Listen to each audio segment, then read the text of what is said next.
是更新医院耳鼻喉科陈一佳医师。今天想要介绍达文西机器手臂手术在耳鼻头颈外科适用的一些适应症，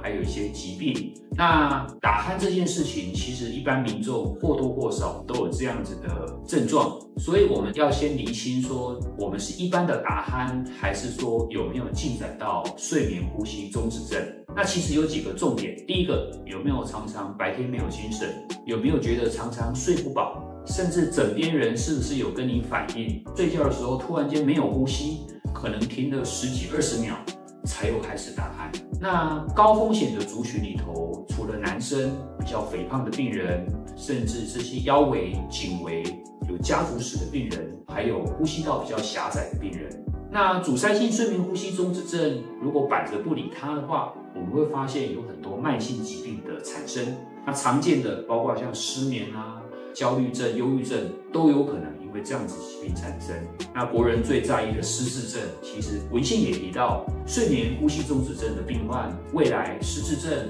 心肌梗塞，甚至肺癌的罹患率都有显著的增加。那如果确实证实是阻塞性睡眠呼吸中止症，我们当然会给予一些相关的意见，包括是不是需要戴所谓的正压呼吸器。那有些病患他可能戴不住，他的顺从性很差，或者戴了容易口干舌燥，甚至呼吸困难。那这一类的病患，也许我们就会进一步评估适不适合做手术。那传统的手术就是所谓的悬雍垂2咽成型手术，在狭窄的口咽部，用传统的器具跟一些仪器来操作这样的手术，确实会比较容易捉襟见肘。因此，我们发展到达文西手术的时代，就是所谓的第3代的手术。第1代就是我们传统所见的一般大伤口的手术。那第2代手术就是民众现在最熟悉的内视镜的手术，包括腹腔的内视镜、妇科的内视镜，像我们耳鼻喉科的鼻窦内视镜，还有耳朵的内视镜，这种也是很小的伤口。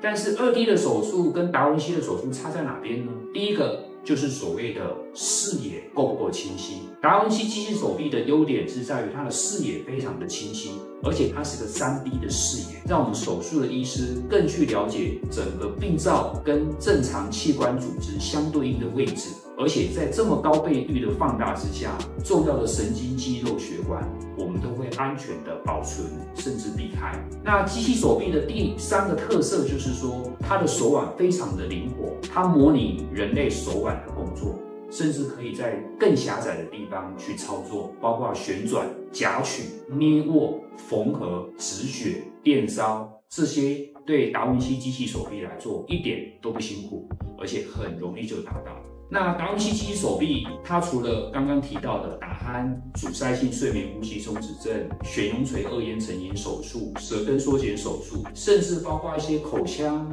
口咽、下咽口的肿瘤，也有绝对的帮忙。甚至有些癌症的病人在达文西手术的帮忙之下，可以降低或者排除未来化学治疗甚至放射治疗的需要。另一方面，这样子的病人手术完恢复速度快，并发症也低，可以缩短我们住院的天数。在一些癌症病人身上，我们不需要大伤口的切除，他未来说话跟吞咽的能力也不会受影响，甚至可以提早恢复。所以最后，我用一句话来简单的总结：我们利用一个镜头跟2只到3只的机器手臂，进到病灶的位置去做精准的切割处理，切片也好，或者是广泛性切除也好，而且可以避免医师一些生理上的一些手的震动造成的一些误伤。那至于它到底有没有缺点，第一个，目前健保在耳鼻喉头颈外科还没有相关的给付标准，所以这一部分确实需要自费。第2个缺点，并不是所有的病灶都适合用达文西，而是需要跟你的主刀医师做好好的沟通，跟理解你的疾病的演进。希望对一般民众会有一个更深的认识，也希望未来如果你真的有需要这样子的手术，可以跟你的医师讨论，看看您适不适合做这样子的手术。以上，谢谢大家。